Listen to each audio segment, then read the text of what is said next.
ଏବେ ବୁଝିପାରୁଥିବ ମୁଁ ତମକୁ ଯୋଉଠି ଛାଡ଼ି ଦେଇ ଗଲି ସେଇଟା ତମ ପାଇଁ ନର୍କ ନୁହେଁ। ସକାଳ ତ ହେଇଗଲା,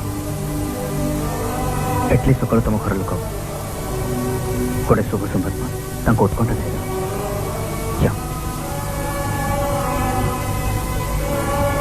ବହୁତ ଦିନ ପରେ ଆଜି ଅନ୍ତତଃ ଗୋଟେ ଭଲ କାମ କରିପାରିଛି।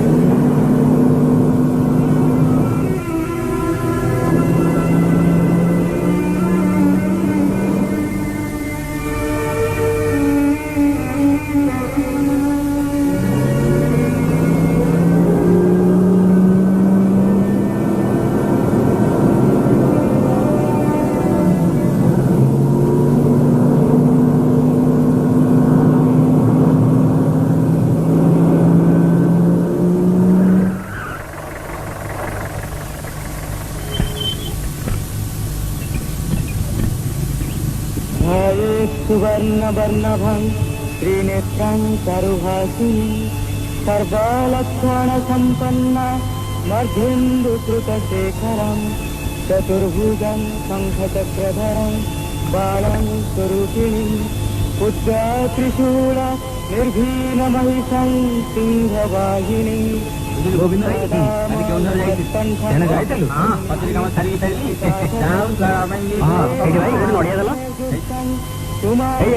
ଜିତୁ ମର୍ଦ୍ଦରାଜ ଜିତୁ ମର୍ଦ୍ଦରାଜ ସିଏ ଆମ ଜବାକୁ ଉଠେଇ ନେଇଥିଲେ।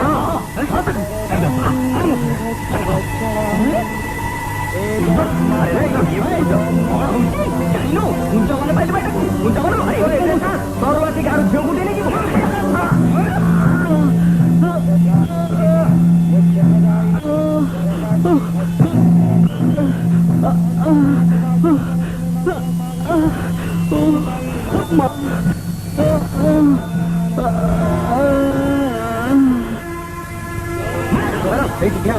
এটা মাଙ୍କ ଆଖ୍ୟାନ। ସେ ଲୋକଟାକୁ ତମେ ଜାଣିନ, ସେ ଜିତୁ ମର୍ଦ୍ଦରାଜ। ସେ ଯିଏ ହଉ ତାର ଚେତା ନାହିଁ। ମାଙ୍କ ଆଗରେ ପଡିଛି ମାନେ ତାଙ୍କ ଶରଣ ନେଇଛି। ଆମେ ଶରଣ ଫରଣ କିଛି ମାନିବୁନି। ସେ ଯୋଉ ପାପ କରିଛି ତା ଦଣ୍ଡ ସେ ପାଇବ। ଦଣ୍ଡ ଦେବାକୁ ତମେ କିଏ? ସେ ଯାହାକୁ ଆଗରେ ପଡିଛି ସେ ଚାହିଁଲେ ତାକୁ ଦଣ୍ଡ ଦେବେ, ସେ ଚାହିଁଲେ ତାକୁ ମୁକ୍ତି ଦେବେ। ଖବରଦାର, ମୁଁ ବଞ୍ଚି ଥାଉ ଥାଉ ମାଙ୍କ ଆସନ ପାଖକୁ ତାକୁ କେହି ନେଇପାରିବନି। ତା ଛଡା ଆଇନ ନିଜ ହାତକୁ ନେଲେ ତମେ ବି ଦଣ୍ଡ ପାଇବ। ଯାଅ, ଚାଲିଯାଅ ଏଠୁ। ଠିକ ଅଛି।